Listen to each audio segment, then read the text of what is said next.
The most important meal of the day, second breakfast.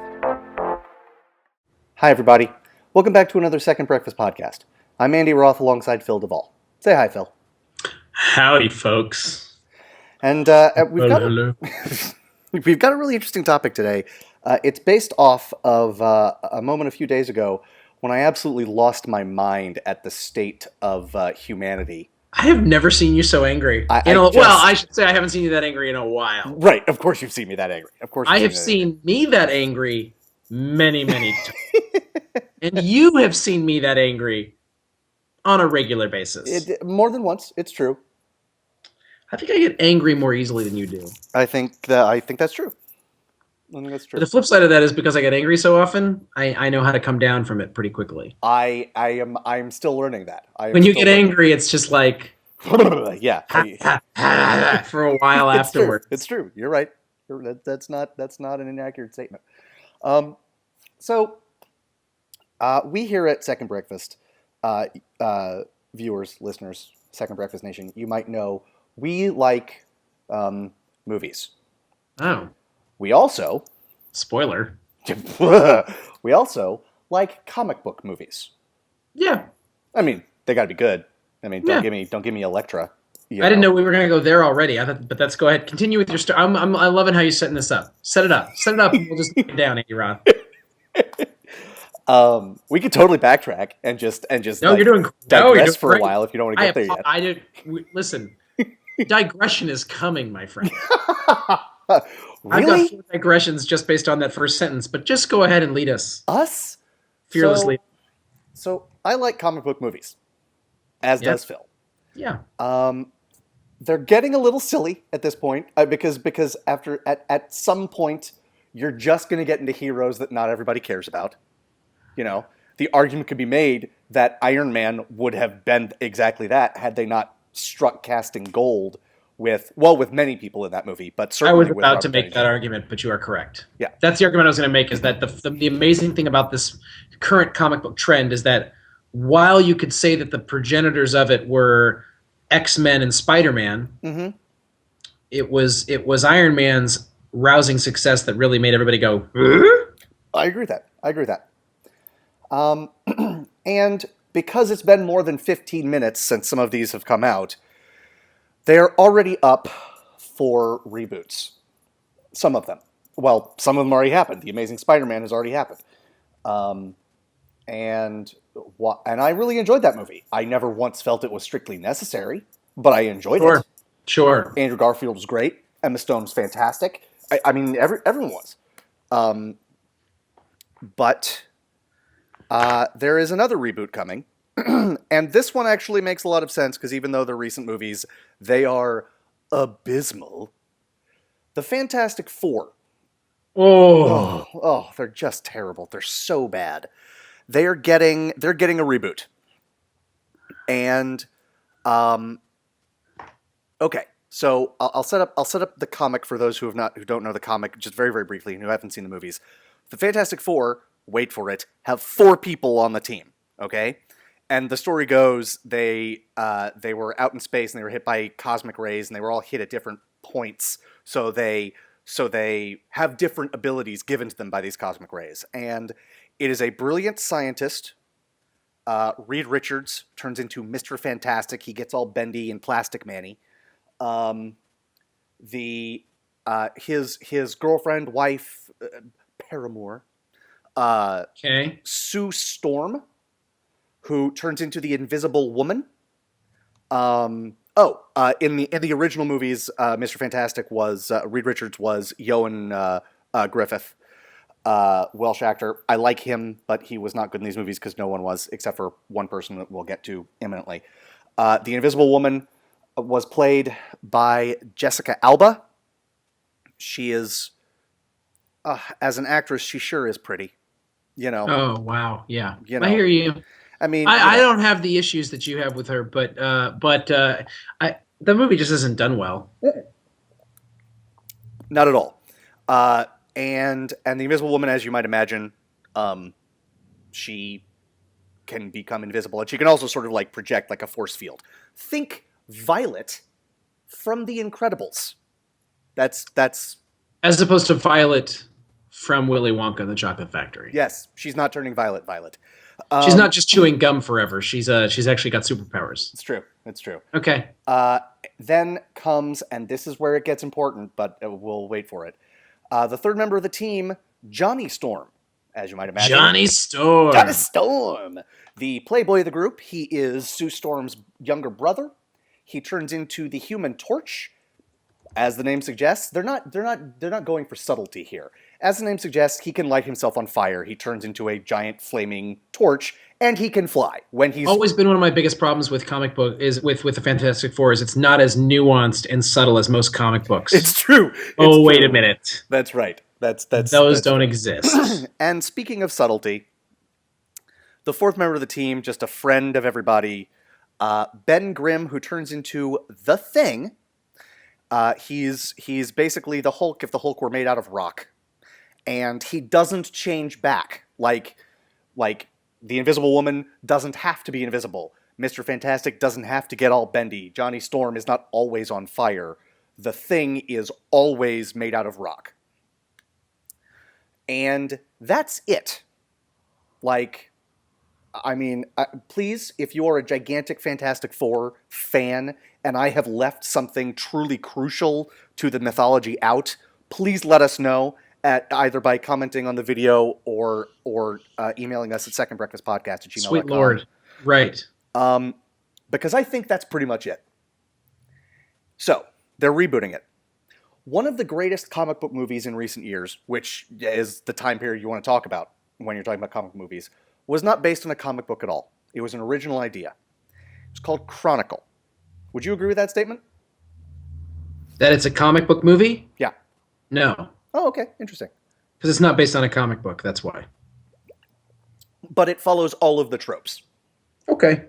I mean, you're right. No, I mean, maybe a superhero movie. Sure. Fine. That's different than a comic book movie. I have no qualms with calling it that. Okay. One of the greatest superhero movies of recent years, Chronicle. I got to tell you, I am very excited to see what the point looks like. Because you are you are circling. Well, here's the deal. In for the landing. The director of that is now directing, a man named Josh Trank is helming up the Fantastic Four reboot.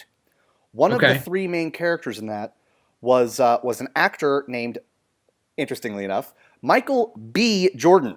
I believe MJ's middle name is Jeffrey, so this is not the basketball star now retired.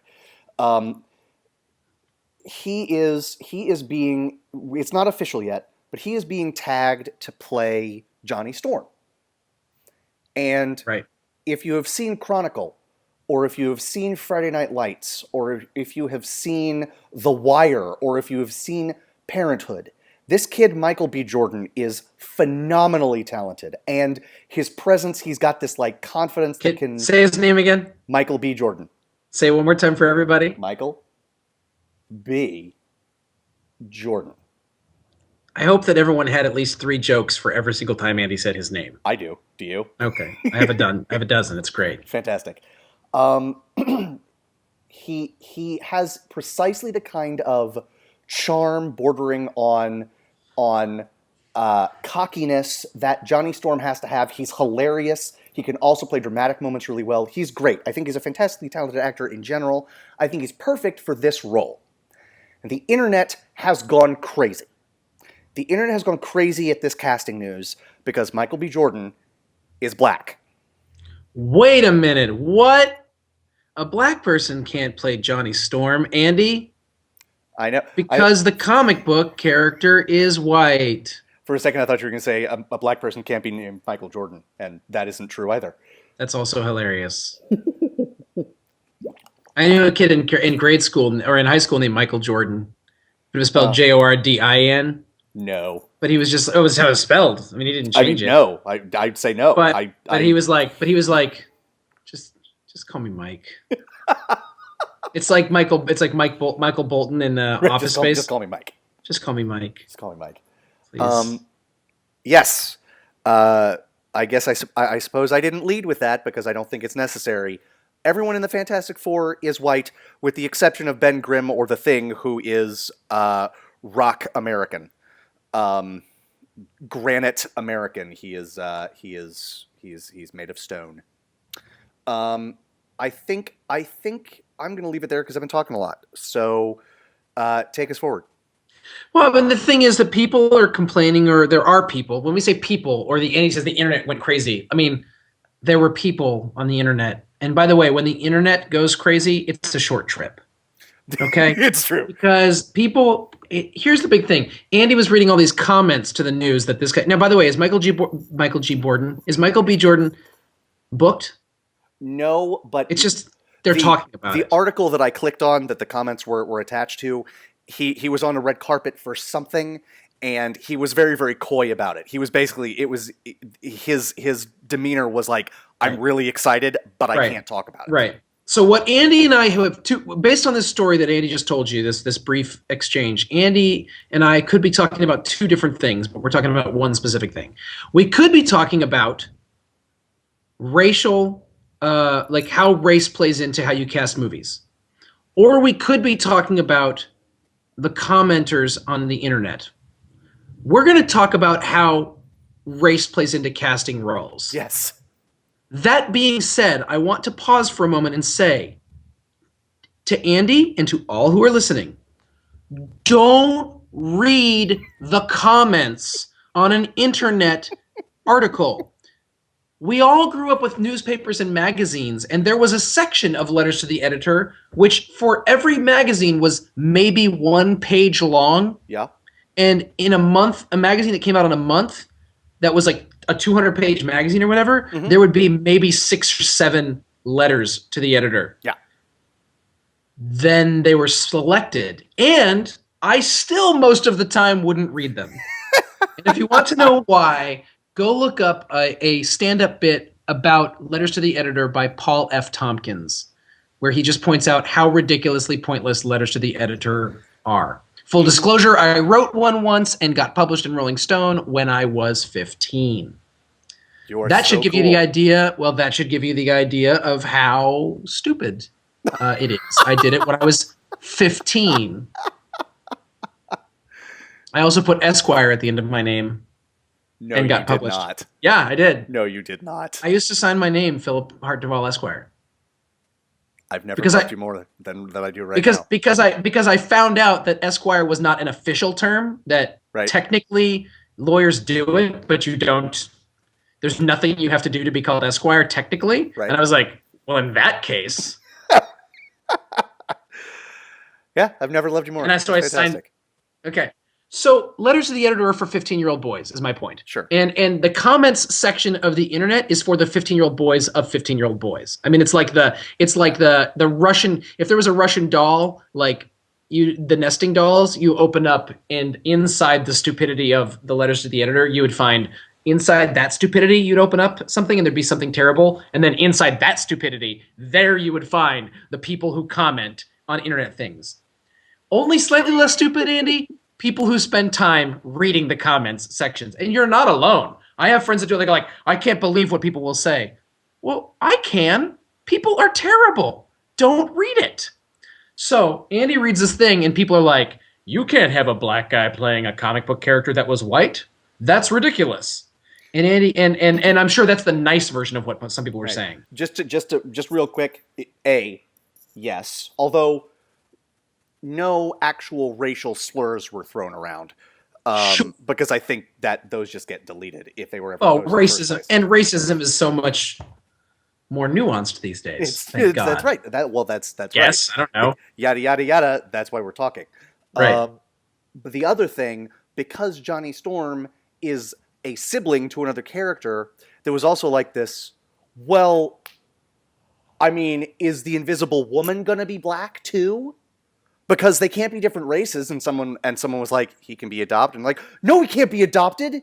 They're siblings, and that's really important. So I'm going to take this moment, because this is not a story, this is not a podcast about adoption. I cannot say what I'm actually thinking. I'm not adopted. I know very few people who are adopted. I can't say what I'm actually thinking to those people out there who are like, adopted siblings aren't actually siblings. Because this is a family podcast. Oh. I hear you. So angry. As I have several adopted family members in my family, and yeah, I mean that's just silly. It's ridiculous. But I mean, if there was something where it had to do with a genetic mutation of a family that occurred within a family, Yes. like so, for instance, great example from film history. If Teen Wolf was adopted, that would be problematic. The entire internal logic of that movie falls apart Yeah, like a house of cards. like a little house of werewolf cards, which are my favorite kinds of cards. But when it comes to now, listen. So the thing is, There's another kind can of card.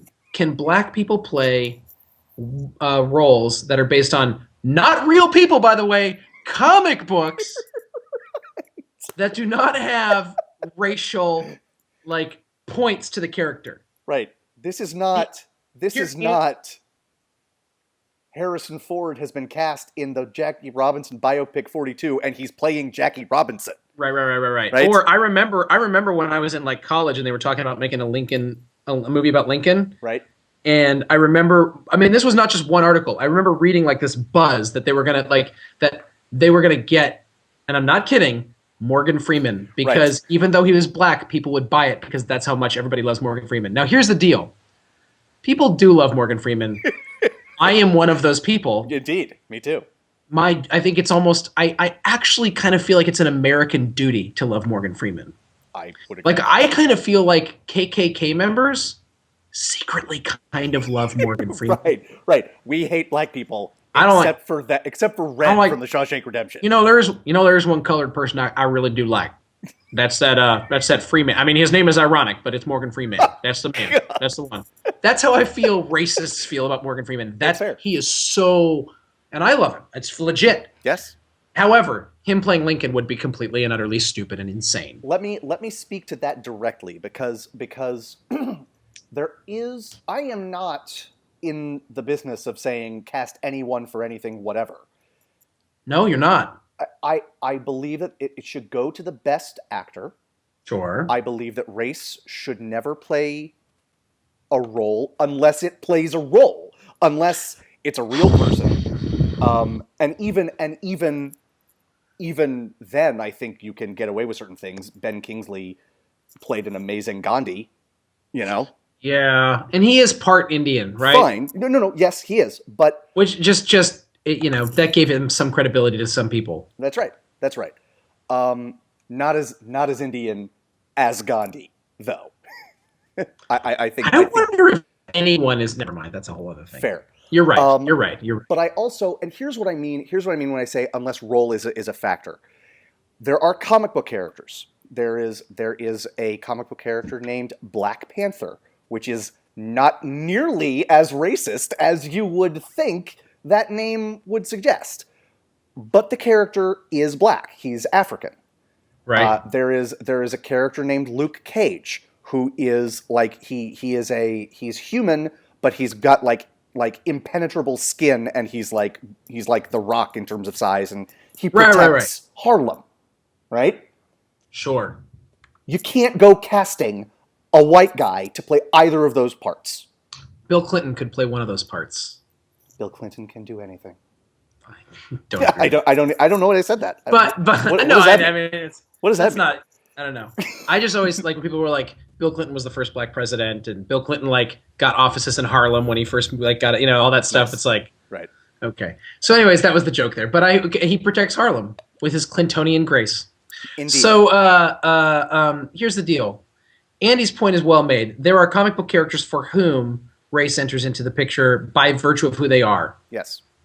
Now, I will say this though, to put a bow on this, and we'll segue into what you want to talk about, because I'm sorry for interrupting you.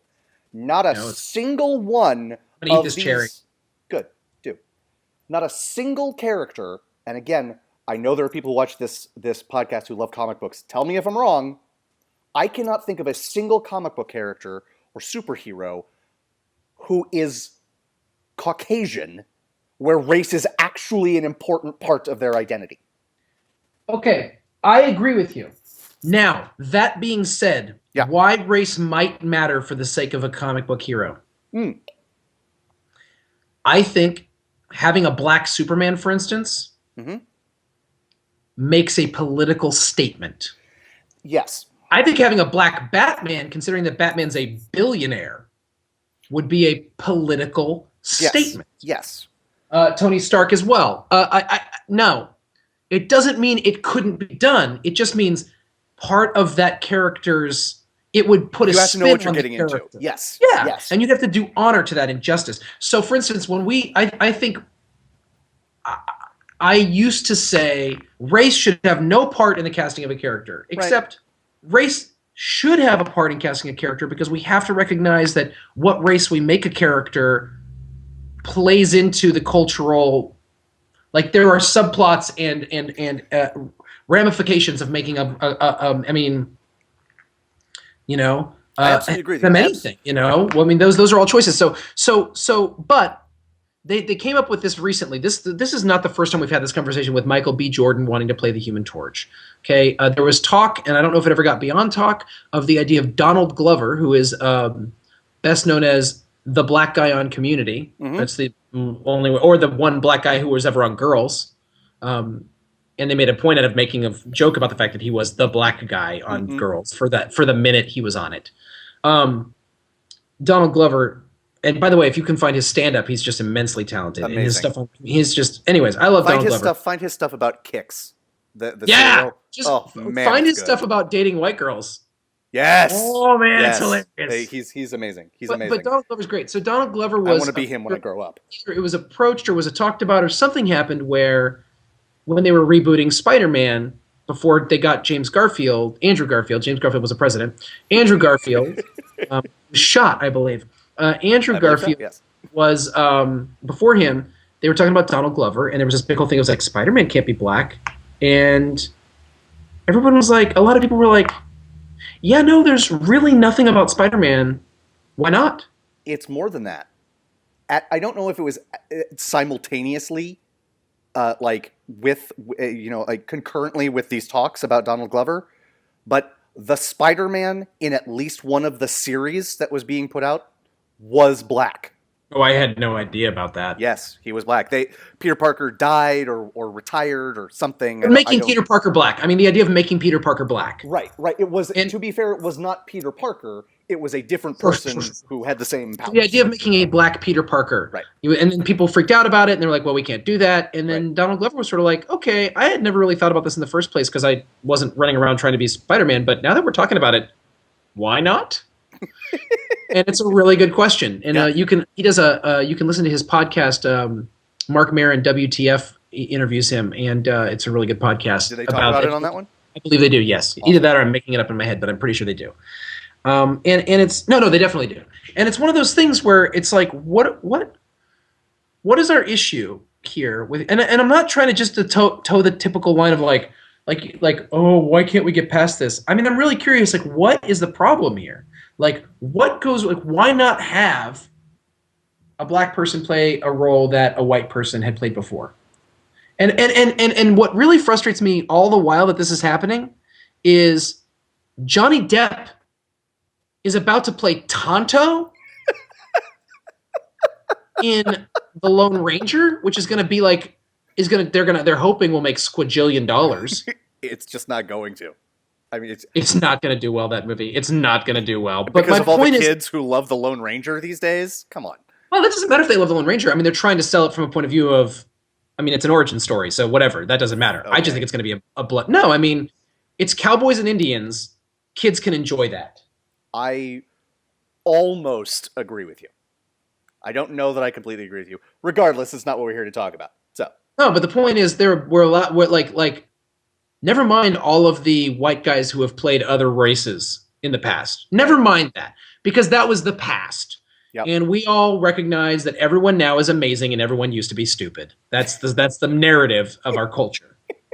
Well, those were the old days, where we simultaneously glorify the old days and talk about how much stupider everyone was in the same breath. Yes.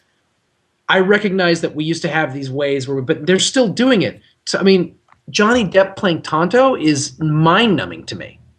Sure. Mind-numbing. Yeah. And we're fine with it. I have heard no negative press about this. Okay. I do have an interesting thought, an interesting hypothetical. And I Okay. know it's hypothetical because with the directing and producing team behind it, you know that they approached Johnny Depp immediately. But Tonto, I'm going to guess, although I don't know this specifically, Tonto is perhaps considered by the American Indian community along with Chief Wahoo and the Washington Redskins. I mean, it's not necessarily a sympathetic portrayal. I mean, he's a good guy, but It's a, are you? I mean, he's the best friend of the guy. I right, mean, I don't. but he me talk him like this. He Like talks like that, but other than that, I mean, to say sympathetic. I mean, and that's my point. that's Is fair. That's fair. I wonder if they had approached actual American Indians to play the role. I wonder what because there are American Indian actors out there. I doubt that Johnny Depp was the backup. Oh, I'll bet you money. I'll that's- bet you tons of money that what's the name of the guy that directed it? Gore Verbinski, of course. No bet. That's why I'm saying it's a hypothetical. Right. Gore Verbinski worked with Johnny Depp on the Pirates of the Caribbean movies. I guarantee that some Indian gentleman would have taken this role had it been offered to him. That's fair. I really believe that. All right. But I just think I think he was like, I'm going to put Johnny Depp in this movie. Yeah. Johnny Depp is 50, by the way. Stop walking around with your shirt off. You're 50. That's all I want to say about that. I'm just saying, if I had Johnny Depp's body, I don't think I would own clothes. Instead, he owns too many clothes. He's either walking around with his shirt on, off, or wearing 17 shirts, 30 bracelets, and a goofy hat. And somebody else's glasses. There's no one on his glasses. He did not order those. I don't know. Anyways. So yes, this silliness is even more pervasive than you might think. And I honestly I think you can go farther. I don't think it has to be just comic movies or superhero movies. I mean, this is sort of a superhero movie, but there are rumblings that when Daniel Craig steps down as James Bond, there's sort of a groundswell of support for Idris Elba to take over the role. Sure. Who would Although he'll be perfect. You know why I disagree? Because I think that he'll be too old by the time that that is fair. That's fair. But I mean, if it was like 5 years ago, heck yeah. Right. Age wise. Right. That's fair, and that is the thing that worries me as well, especially with not to say I'm loving Daniel Craig as Bond. I'm not saying I think he should retire, but retire from the role. I mean, but if he had stepped down after Quantum of Solace, even though that wasn't fully 5 years ago, I would have loved it if Sure. Idris Elba had taken Great it. idea. Yeah. I think it has racial implications to do this, to put someone else in, but at the same time I'm like, so what? You know? Right. That's the other thing. Let it I mean, like, if it doesn't work, reboot it again in a minute, like you've been doing anyway. Right. Oh no, this movie they are remaking for the first time in 5 years might fail. They might have to wait another 5 years to do it again. Well, what's funny, oh my gosh, I just had a realization. What's that? Hold on, I'm going to look it up. I don't want to speak out of turn. I just want to say that Johnny Depp is dating someone who's 23 years younger than him. But in the meantime, that's not what I wanted to let you know about. He's dating Amber Heard. She's 27, he's 50. I get it that she is one of the most beautiful people who ever lived in the world, but still, dude, come on. Good for both of them. I couldn't care less. I'm not judging you, but I couldn't care less. I know you're not judging them either, and that's a little silly. Okay, I'm not judging them either. I am, but I'm more like... That's a lie. You're lying. I'm just following the rules. I'm just following the rules of society. It's half your age plus 7. Follow the rules, man. Okay? Like, society needs rules. This is not Nom. Like, we have to actually have... the one other thing I was going to look up was... it's actually in Article 2 of the Constitution. Half your age plus 7. So... I mean, look, I don't make the rules. I just try to live by them. You just have to follow them. Because you're... And that's our job. That's right. That's our job. You're right. Or else anarchy, really. Let's be honest. Okay, you're going to love this. Are you ready? Are you ready? Yes. Jessica Alba, not all white, played Chris Evans' sister. Yeah. She's half Mexican. Yeah. Ridiculous.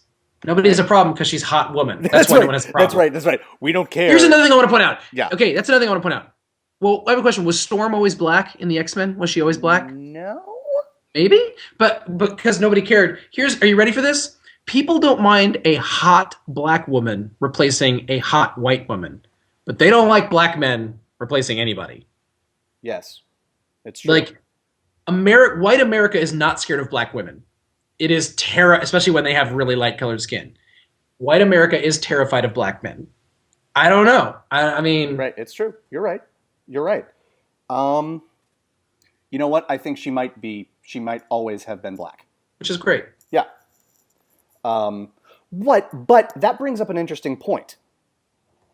A lot of these characters were created when racism was institutionalized. It was part of the ruling order.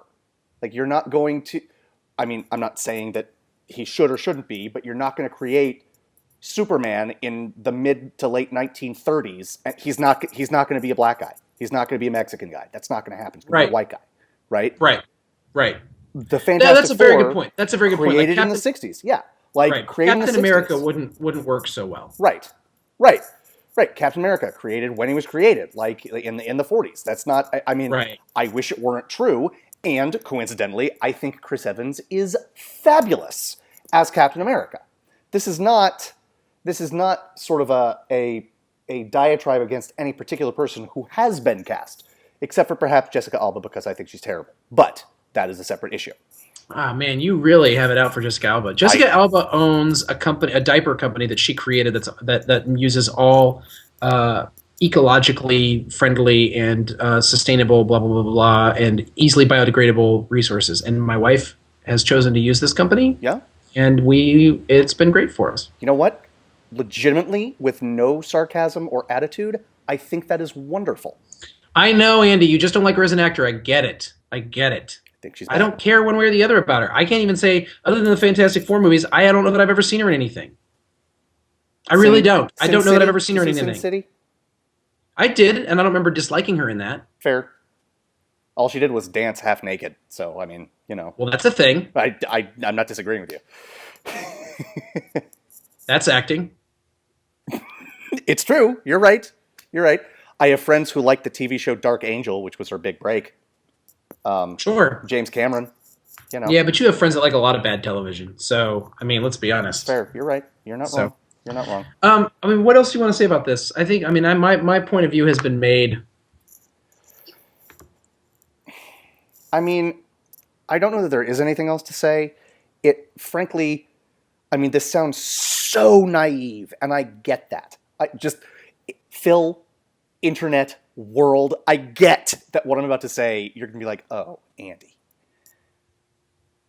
But weren't we past this?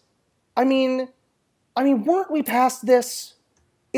Are you so wrapped up, vocal minority of the internet, are you so wrapped up in your vision of a fictional superhero that you know what? If this had been about a black woman playing Sue Storm, you know what? She's invisible for at least half of the movie, so don't give me that, right? Like, what is the big deal? This is not Morgan Freeman playing Abraham Lincoln. Andy, yes, they are that silly. That is why they are making comments on the internet. You can't read those people anymore. You're not allowed, man. Like, I'm calling it. I'm calling it. You're not allowed anymore. That's fair. And I'm doing this for you. I'm doing it for your own good. I know, and I appreciate that, and I'm going to try and follow that. But now, I mean, there's a part of me that wants the entire Fantastic Four to be black, except for the guy who turns out to play the Thing.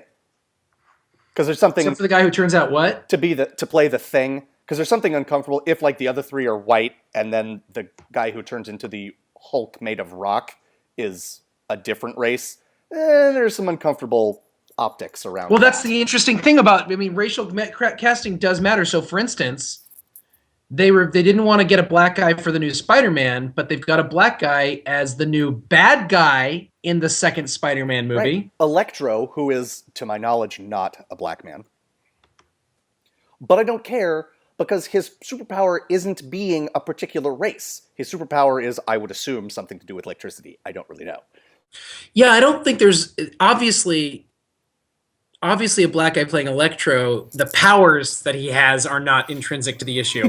What I Right. find amazing is it's like, well, we couldn't let a black guy play the hero. Oh, but he could certainly play a villain. What could go wrong there? I'm not saying that. Look, I'm not a big conspiracy theory guy, Sure. and I'm not actually, contrary to this conversation, like big on the racial. Like, what's that thing called? Is it amniotics, or was this thing I have no idea. Basically, it's the study of what symbols really mean. Like, so for instance, Semiotics? semiotics. Thank you. You're welcome. Amniotics is like amniotic fluid. I was going to say, it's like, that sounds Whatever, like a listen. pregnancy thing, but that's okay. I'm not actually smart. I've just heard other people who are smart talk. Okay. Here's what I know about semiotics is like, why do we have it in movies that the good guy wears a white hat and the bad guy wears a black hat? And then Right. What does it say about us when we put a good guy in a black hat? And it's like stuff like that. Mm-hmm. So I'm not actually I'm not saying that those questions aren't there and they don't exist. It's not my field of expertise. Right. It's not something that I care about. Right. Or interest. But, Expertise or interest, I would say. yeah, I wouldn't say I spend time thinking about it. Sure. Except to the degree that I think we all kind of do, right? Sure. Like, that's the funny thing is we all kind of care about everything. At least in America, Right, where right. we're taught that you have to know something about everything. But like I'm no scientist, but I care like enough about science that I want my microwave to work. I mean, like, Yes. Yeah. or you know who really cares about science? Who's that? Like people who get cancer. Right. Right. That's true. All of a sudden, people who deny evolution and think science is anti-God are like, science, please Knock, help knock, me knock. live. Right. Knock, knock. Hello. These are the same people that, by the way, when they die, they're going to heaven forever to rest eternally in bliss. Are like, do whatever it takes to keep me alive. It's hilarious to me. Can medical but- science come out and play, please? Yeah, Hello? seriously, can we be friends? I'll believe in evolution if that's what it takes. Just please, please. So I'm not saying that, but I am saying I find it interesting that we are comfortable with a black guy playing a bad guy, but not a good guy. I think we could have a whole conversation. You can go online and read all sorts of really good articles around what Django Unchained meant. But I think there's a whole other aspect of it. We see this. Where is the line that we draw? So, for instance, John Turturro is Italian. He has played more Jews than Woody Allen has. Yeah. Is that okay? He also plays Jesus Quintana, like an Hispanic guy. Right. Is that racist? So where's the line here for us? Like, I'm not someone who thinks the only person who can play, a Mexican American is a Mexican American. Right. You know? Although I do get annoyed with all the British people faking American accents right now. Like, we don't have a whole country full of people, actors who need jobs. Really. Seriously. I'm just saying. Former actor, ladies and gentlemen. Former actor. But it doesn't bother me that Michelle Yeoh is Malaysian and she's in a Chinese movie. Like, that doesn't bother me. You know what I mean? Yes, I do. So, like, I don't know. I guess it's just, like, race totally doesn't matter except when it totally does. Yeah. And especially with black people. Sure. Like, in America, Yeah, we'll get over that, in America, black, white, like, when we talk about racism, it's like we almost always mean, well, except I live in Southern California, so we also mean Hispanics, which Southern Californians call Mexicans. Great. Well, we're advanced. To be fair, for a very long period of time, the vast majority of Latinos in Southern California were Mexican American. Sure. But we have a huge influx of Salvadoreños and Nicaraguans and Guatemalans now. So just be careful, with the use of the term Mexican Southern Americans. South Americans. No, Southern Californians. It's like, I feel like South America probably has it down pat. South Americans have it down pat. Southern Californians are just a mess. Right. I don't know what I'm saying. I'm interested. I don't also care enough about the Fantastic Four to know, but I do feel like it's just sort of like Michael B. Jordan's a really good actor. and the Human Torch is not implicitly white. Right. Let's see. And let's see even what if he was, it's a comic book. Right. We're talking about race with a movie based on something that was drawn in 4 colors. It's true. 4 It's colors. true. It's true. Not for nothing. There's so many other problems with Fantastic Four that I can't even imagine the race being the biggest issue. I know, right? I mean, there's Norm Macdonald put out a comedy album. It wasn't stand-up comedy. It was like comedy bits a few years back. It's not a great disc, unfortunately, and I'm a huge fan of Norm Macdonald. But he does a whole bit on the Fantastic Four where they first get together, and he's like, all right, here's the deal. We're going to be called the Fantastic Four, and your name's going to be Mrs. Invisible, and your name is going to be, like the Human Torch, and your name is going to be the Thing. Isn't it the Thing? yes. And I'm Mr. And he Fantastic. subscribes when he goes, and I'm Mr. Fantastic. Because he even goes further. He's like, you get invisible, so your nickname will be Miss Invisible. And then you are like a flaming torch, and so you will be called, but you're a human, so you'll be called the Human Torch. And you're just like this big rock thing, so you'll be called the Thing. And I have the ability to stretch and make my body elastic and do all sorts of rubbery plastic things, like a big rubber band. So my name obviously will be Mr. Fantastic. They're like, what about Rubber Man? No, you see. I have this ability, and he just goes on like that. And that is the most problematic thing about the Fantastic Four is probably that the main guy's name is Mr. Fantastic. Right. Stop. Put it away. So I'm really interested to see what my friend Quentin thinks about this. He's a big comic book nerd. We will have him on the show eventually when he deigns to condescend to our level, because he's an actual working paid screenwriter in Hollywood. Does things for a living. Sure. So, but I'd love his take on this particularly, and I'd love his take on Fantastic Four when it gets rebooted. We'll have him on the show because he's the one I went and saw the sequel of Fantastic Four with. He was like, I'm gonna go see Fantastic Four sequel. You want to come with me? And I was like, I heard the first one's terrible. He goes, oh, it is terrible. But the Silver Surfer is my favorite comic book character of all time, and this one is really supposed to be better than the last one. Whoever says those things, right? And so I actually went and rented Fantastic Four, the first one, to prep. So you wouldn't be lost. Well, yeah, sure. I mean, I'm the guy who saw Rush Hour so that I could see Rush Hour too.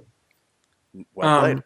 I didn't want to miss out on any of the gentle nuances of the. Of the relationship between Jackie Chan and Chris Tucker. So I saw Fantastic Four and I was like, that was god awful, but this will be better. And we went and saw it. We took his kid, it was like a Friday afternoon show, and the 3 of us went, and then we just walked out of there. It was like, What was your call? Was it better? I've seen both. Did you think it was better? It doesn't matter. No, I mean, it's not even I don't even. You can't even comprehend that question as it relates to these movies. I don't think it's qualitative. It's not a qualitative. I think it was better in that it was shorter. I think Fantastic Four: Rise of the Silver Surfer was 89 minutes long. Yeah. Pretty sure if you read Joe Morgenstern's review for that movie, he talks about how it still feels too long. Roger Ebert had a line, no good movie is too long, and no bad movie is short enough. And right, that makes a lot of sense to me. I don't know if it actually is Albert Einstein that says it, or if it's just attributed to him, but him describing relativity. Yeah. Right? Put your, sit around with an hour talking with an attractive woman and it feels like a second. Put your hand on a hot stove for a second and it feels like an hour. That's relativity. Yeah. Yeah. But anyways. So we've ended with a digression, stunningly, but this is an interesting topic. I would love to return to it in the future, and as the noted philosophers Bill S. Preston, Esquire, and Ted Theodore Logan said, "Be excellent to each other." I like it. It. Yeah. Yes. Yeah. So I guess that'll do it for today. For Second Breakfast, I'm Andy Roth, and that's Phil Duvall. We'll see you again real soon. Bye, everybody. The most important meal of the day, second breakfast.